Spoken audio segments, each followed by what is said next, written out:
Sveiki visi, vėl prisijungę prie Finansų akademijos laidos. Šiandien ir vėl aš, Inspira Life kompanijos įkūrėja Šarūnė Petrašiūtė, sveikinuosi su jumis. Šiandien laidoje svečiuose turime Santą Černiūtę. Santa yra advokatų padėjėja ir Lietuvos jaunųjų advokatų asociacijos narė. Na ir šiandien kalbėsime labai svarbia visiems tema, kuri yra neatsiejama finansinio raštingumo dalis, tai yra vartotojų teisės. Ką kiekvienas turime žinoti kaip vartotojas ir ką daryti nutikus ypatingoms situacijoms, kai nežinome nei kas mums priklauso, ar esame teisūs ir kaip turėtume elgtis. Tai Santa padės atsakyti į šios klausimus. Labas. Labą dieną, Šarūnė. Tai bendraja prasme, kas yra tos vartotojų teisės? Tai gal pirmiausia reikėtų pradėti nuo to, kas yra vartotojas, nes dažnai žmonės iš tikrųjų nežino, kas tas vartotojas. Tai vartotojas iš tikrųjų yra fizinis asmuo, tenkinantis savo asmeninius ar buitinius poreikius. O vartotojų teisės bendraja prasme, tai galbūt galima būtų pasakyti, kad siekiant apsaugoti vartotoją, suteikiamos jam garantijos, teisės bei pareigos tam tikros, kad apsisaugoti nuo, pavadinkim taip, nuo nesąžiningo verslininko. Ir tiesiog vartotojos teisės yra sukurtos tam, kad fiziniai asmenys žinotų ir pirkimo taisyklės, ir grąžinimo taisyklės, bei kitus niuansus, kas yra susijęs su tuo. Tai ir pereinant iš karto prie tų grąžinimų ir taisyklių, tai ką kiekvienas turėtų žinoti apsipirkinėdamas internetu. Iš tikrųjų, pandemija, man atrodo, pakeitė šiek tiek mūsų apsipirkimo įpročius ir dažnu atveju dabar dažniau turbūt renkamės apsipirkti internetu. Tai šiandien ir norėtųsi daugiau pakalbėti būtent apie internetinį pirkimą. Tai ką turėtumėm žinoti perkant ir grąžinant jau po to? Tai gerai pastebėjau, jog iš tikrųjų pandemija pakeitė tų pirkėjų pasirinkimą ar pirkti fizinėje parduotuvėje ar nuotolinėse, tai yra tos elektroninėse parduotuvėse, tai tikrai smarkiai pasikeitė. Ir reikėtų galbūt tokie pagrindiniai akcentai, ką žinoti, tai iš tikrųjų pristatymo sąlygos, pristatymo kaštai galbūt žinoti šitus, o su grąžinimu tai būt irgi yra svarbu žinoti, kaip priimti tą prekę. Jeigu, tarkim, mes tik, kai kurjeris, tarkim, mums atveža tą prekę, mes pastebim, kad, pakuotė kokia sutraiškyta, o gal ten koks puodelis porcelianinis. Mes turėtume iškart nedelsiant pažymėti tai kurjeriui, kad mes tokios prekės nepriimame. Nes, vėlgi, vėliau sunku įrodyti, kad, tau ne namie iškrito ta prekė ir sudužo, ar ne vaikai užpuolė tą dėžutę ir panašiai. Tai tai galbūt tokie pagrindiniai niuansai ir taip pat yra didelis skirtumas tarp prekių grąžinimo apimties perkant internetinėje parduotuvėje ir perkant fizinėje parduotuvėje. Kadangi perkant internetu grąžinamų prekių kiekis, asortimentas yra iš tikrųjų platesnis. Yra suteikiama daugiau vartotojų teisių pasirinkti, grąžinti ar negrąžinti jam, tarkim, nepatikusią prekę. O saugiau apsipirkti, žiūrint iš mūsų pačių duomenų apsaugos, yra internetu ar fizinėje parduotuvėje? Aš vis dėlto manyčiau, kad saugiausia yra apsipirkti fizinėje parduotuvėje, kadangi, pirma, fizinėje parduotuvėje tu nepateiki jokių asmens duomenų, nei vardo, nei pavardės. Jeigu atsiskaitai grynaisiais pinigais, tai nei banko sąskaitos kažkokie rekvizitai, nei duomenys tavo nepatenka, niekas. Kaip sakant, atėjai anonimas, nusipirkai ir išėjai. Plius saugumas yra tame, kad tu gali pačiupinėti tą prekę, pasimatuoti, apsižiūrėti, įsitikinti, ar jinai veikia, jeigu tai elektronikos kažkokia prekė, ją išmėginti. Dažnu atveju yra suteikiama tokia galimybė. O jau apsipirkant internetu, tai, tu negali pačiupinėti švarkelio kažkokio telefono pačiupinėti. Nėra tiesiog tokios galimybės, bet didesnis galimybės ir grąžinti tokias prekes. Plius apsipirkant ir internetu, tu tikrai pateiki daug savo asmens asmens duomenų. Tai vardas, pavardė, kontaktinis adresas, ar pristatymo adresas, tai galbūt ar tavo darbovietė, ar tavo namų adresas, tavo telefonas, elektroninis paštas. Internetu perkant beveik dažnu atveju yra iš tikrųjų mokama per bankininkystę.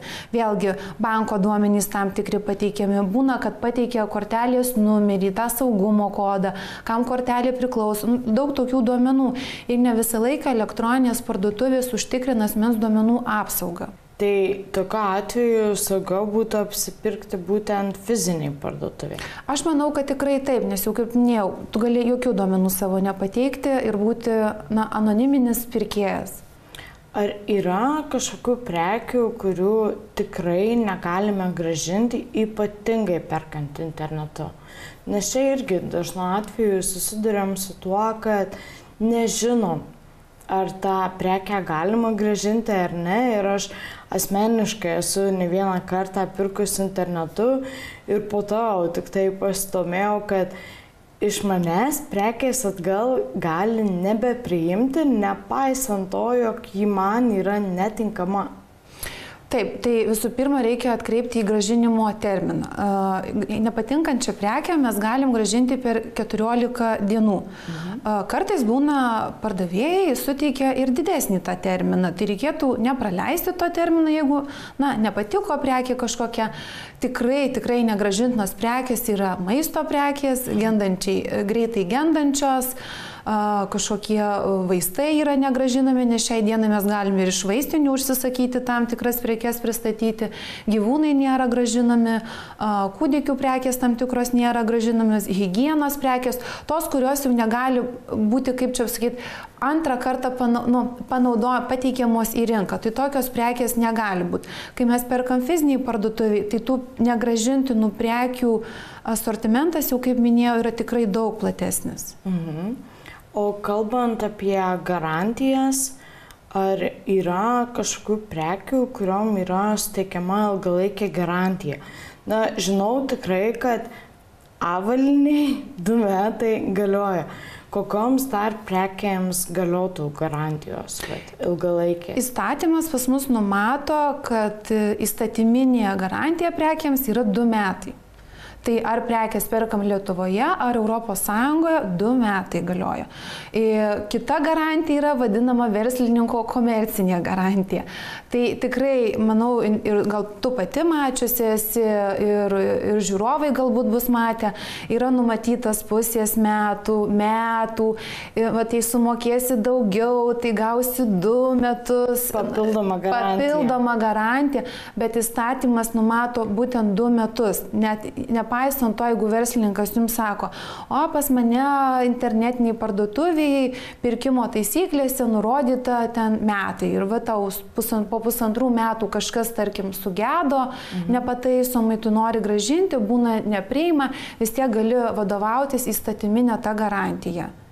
O jeigu pateikia ilgesnį garantinį laikotarpį, tai čia yra verslininko geranoriškumas. Taip, jis gali suteikti ir 2,5, ir 3, tikrai matom ir tokių garantijų, 10 metų garantija. Tačiau reikia atkreipti į tokius, kaip čia, kabliukus, kaip pavadinčiau, nes įstatyminė garantija taikoma visam tavo daiktui. Bet kas iš jo suges, ar ten, nežinau, nulūš, nukris kokia ten dalelė jo, tiesiog pats suges daiktas. Tai tada vis tiek tam daiktui 2 metai yra taikoma. O kai jau būna tos ilgesnės garantijos, tai reikia atsižvelgti, nes būna, tarkim, koks čiužinys, tarkim, lovos, tai, bet netaikoma tam ir tam ir tam. Tokie smulkios išimtys būna iš tikrųjų, į kurias reikėtų atsižvelgti. Galvojant toliau, pavyzdžiui, nusipirkau prekę, noriu ją grąžinti ir niekaip nesusikalbu su pardavėjais. Nenori jie tos prekės iš manęs priimti, teigia, kad viskas iš jų pusės atlikta tinkamai, prekė yra kokybiška ir tiesiog atsisako priimti. Tai ką aš kaip vartotojas galiu daryti tokiu atveju? Na tai pirmiausia, jeigu pastebėjai per 14 dienų laikotarpį, kai tu tik prekę gavai, kai taip sakant, nedelsint, kai tik gavai, kuo greičiau pastebėjai, kad prekė yra nekokybiška, ar suplyšusi, ar sulūžusi, ar neveikia, gali, pavyzdžiui, tą momentą netgi užfiksuoti, kad turėti tą įrodymą. Ir nedelsint kreiptis į verslininką. Kaip sakai, verslininkas gali sakyti, iš mūsų iškeliavo tai puikios kokybės. Jeigu vis dėlto verslininkas nesutinka su tavo tokiom pretenzijom ir net nesiryžta, kaip sakant, įvertinti, ar ta prekė kokybiška ar ne, galbūt net nevertina tavo nuotraukų, kokių siųstų, ar kažkokio vaizdo įrašo, tarkim, spaudinį įsijungia koks telefonas, kurį tu ką tik gavai, niekaip neįsijungia, nesikrauna, nieko nerodo. Tu gali užfiksuoti, kažkaip nufilmuoti ir pateikti tai verslininkui. Vis dėlto, jeigu verslininkas kategoriškai atsisako tenkinti tavo tokį reikalavimą, vartotojas gali kreiptis į vartotojų teisių tarnybą arba į teismą.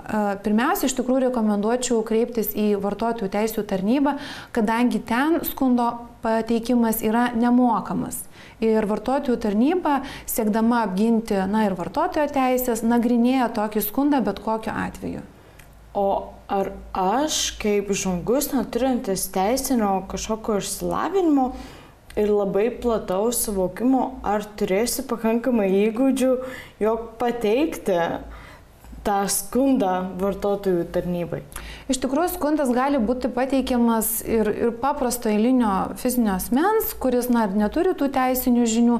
Žinoma, jeigu tai yra rimtesnė kažkokia situacija, keblesnė, painesnė, ar čia taip, tai tada rekomenduotina kreiptis į teisininką.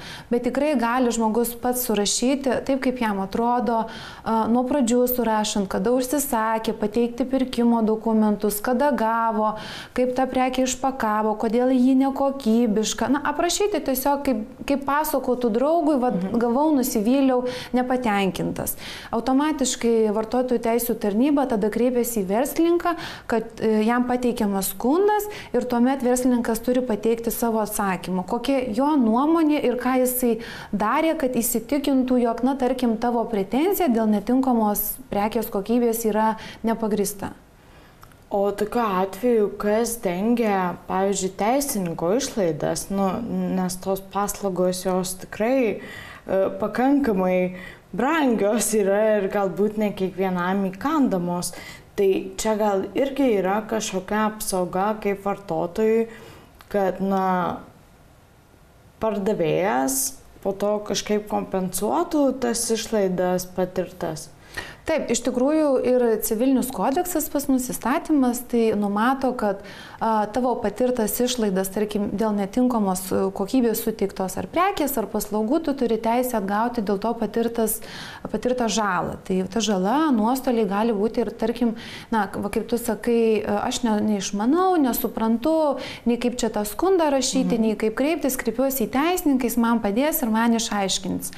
Tai iš tikrųjų tokias išlaidas, jeigu ir vartotojų tarnyba, jeigu ir teismas nuspręstų, kad vartotojo skundas buvo pagrįstas, prekė iš tikrųjų nekokybiška ir turi grąžinti arba pakeisti į prekę tinkamą arba grąžinti pinigėlius, tai tuomet tikrai tokios išlaidos yra priteisiamos, kadangi vartotojas pagrįstai kreipėsi į teisininką ir patyrė dėl to išlaidas papildomas. Tai dabar aš jau taip ir galvoju, greičiausiai užtektų pardavėjui pasakyti, kad aš kreipsiuosi į vartotojų teisės ir į teisininką ir sėkmės atveju, jeigu aš tikrai žinau, kad nesąžiningai pardavėjas elgiasi su manimi, jis patirs dar didesnių išlaidų. Tai informuoti tikrai visada gali. Kai kreipiesi į verslininką, kad jeigu nesutiksi su manim, nes aš manau, kad pagrįsta mano pretenzija, aš kreipsiuosi į teisininką, dėl ko tavo išlaidos padidės. Anksčiau toks sakinys veikdavo labiau, širdį paimdavo verslininkų, šiai dienai dažnai jie pramoja, tai kad tavo bėdos, tu nepatenkinta, tai tu ir kreipkis į tą teisininką. Tai šiai dienai iš tikrųjų mažai imponuoja juos tai.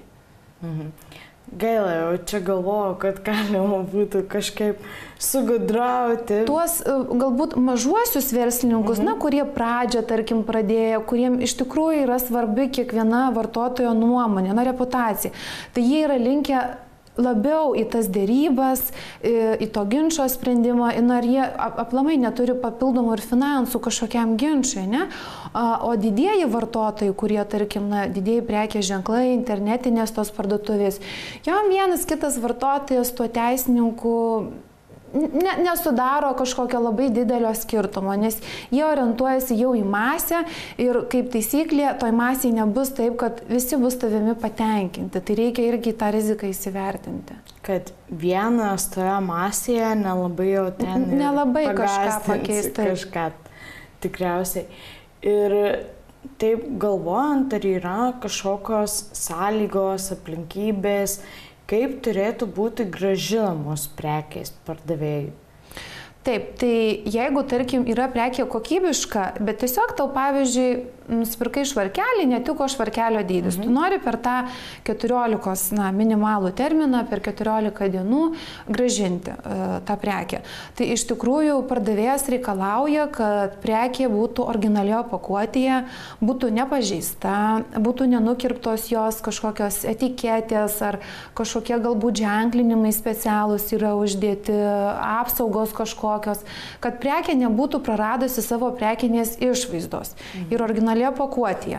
O jeigu vis dėlto prekė yra, tarkim, netinkama, ir dažnai, kaip mes iš tikrųjų girdim, vartotoją, verslininkas sako, aš nepriimsiu net ir nekokybiškos prekės, nes nėra originalios dėžutės. Čia iš tiesų yra netiesa. Jeigu, tarkim, jūs gavot prekę, tinkamą, bet, tarkim, turėjot per 14 dienų teisę grąžinti, bet, viskas gerai, jums patiko, veikė ir atitiko tos reikalavimus, bet vėliau, tarkim, po poros mėnesių, sugedo, ir jūs nebeturite ten tos pakuotės, dėžutės kažkokios, tai tikrai jinai nereikalinga. Jeigu mes kalbam apie nekokybišką prekę, tikrai nereikia originalaus įpakavimo laikyti visus 2 metus, kai yra įstatyminė garantija. Nes tikrai susiduriu su klientais, kurie mano, tarkim, nusipirka didžiausią televizorių, atitinkamai ir įpakavimas visai kitoks, ir laiko tą dėžę, o jeigu reikės grąžinti. Čia atskiro sandėlio namuose reikėtų. Tikriausiai taip, tokiom dėžėm. Ir dabar dar irgi, kai pagalvoju, yra įvairiausių tų situacijų su prekių pirkimu ir grąžinimu.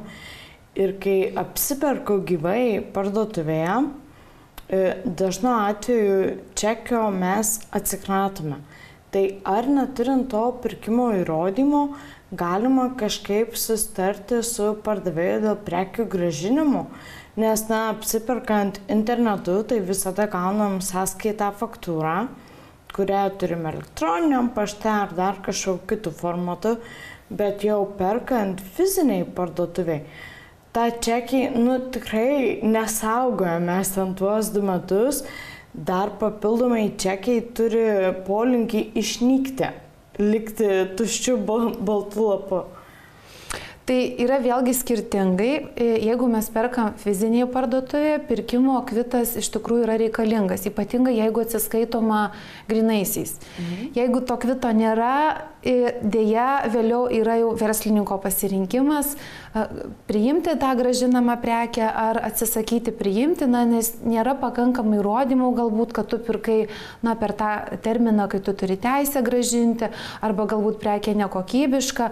Todėl bent aš rekomenduoju, kad neišbluktų tas kvitelis, tas čekis, tiesiog galbūt nusifotografuoti. Tikrai dažnas mūsų turi tuos telefonus ir tas nuotraukas kaupia ten po porą metų. Tai būtų pirma tokia galbūt rekomendacija. Jeigu mes perkam fizinėje parduotuvėje arba internetinėje toje parduotuvėje bankinių pavedimu, atsiskaitom kortelę kažkaip ir tada, tarkim, neturim to pirkimo kvito, bet pas mus yra banko sąskaitos išrašas. Kaip tu sakai, jeigu perkant internetinėje parduotuvėje, tai tikrai sąskaita faktūra ir vaštaraštis ir galbūt kurjerio žinutės, net ir tos galėtų patvirtinti, kad tau buvo pristatyta siunta, numeris keli ten skaičiai raidės, kad galėtų identifikuoti, jog mes tą prekę norim gražinti. Tai tikrai, jeigu kvito neturim, bent banko sąskaitos išrašas, jis galėtų patvirtinti, jog tu prekę pirkai ir turi teisę ją, tarkim, gražinti. Bet turbūt gyvo apsipirkimo fizinėje parduotuvėje metu, tai jau čia daugiau būtų, ar pardavėjas yra linkęs komunikuoti ir spręsti problemą, nes kaip tik visai neseniai socialiniuose tinkluose teko skaityti istoriją, jog moteris apsipirko maisto prekių parduotuvėje, grįžo namo ir pamatė, kad įsigytas maistas supelijęs netinkamas vartojimui. Čekiu, žinoma, atsikratė parduotuvėje, bet nuvykus ten po valandos, gal tą pačią parduotuvę pradėjo prašyti gražinimo už netinkamą prekę, kurios nepastebėjo būtent parduotuvėje. Ir darbuotojai nesutiko priimti būtent bankinio atsiskaitimo, bet kadangi pirkėja buvo labai atkakli, tai ji tarp tų visų čekių sugebėjo surasti savąjį ir čia šita istorija baigėsi sėkmingai. Tai pasirodo, kad dar ir tokių situacijų iškyla, tai galvoju, kiek yra realu tikėtis, kad kiekvieną kartą tai pasiseks, turbūt nelabai.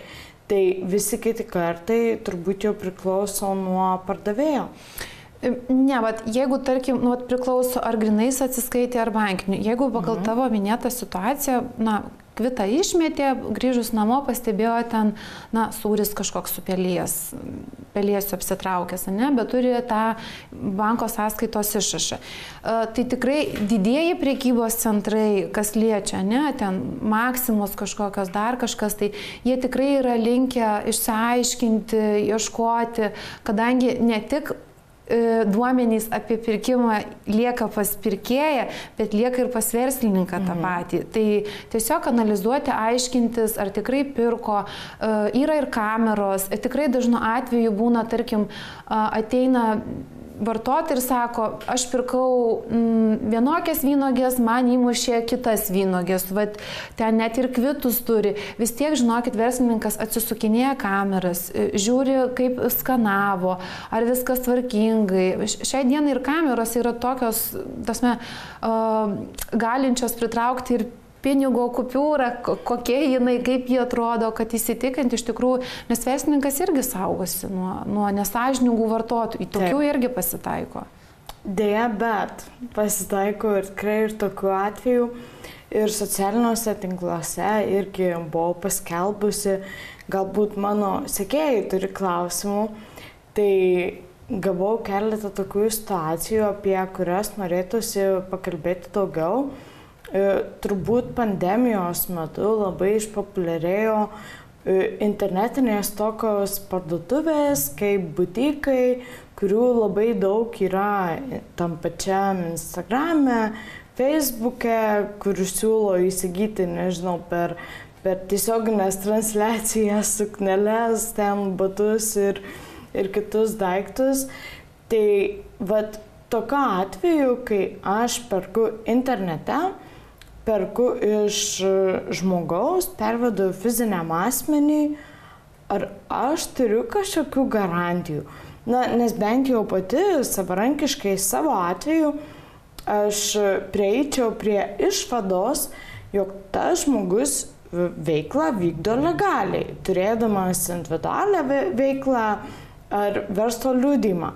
Bet juk aš nesu garantuota, jog pardavėjas tikrai realus ir užsiima legalią prekybą, sakykim taip. Tai gal yra kažkas, kaip aš galėčiau save apsaugoti.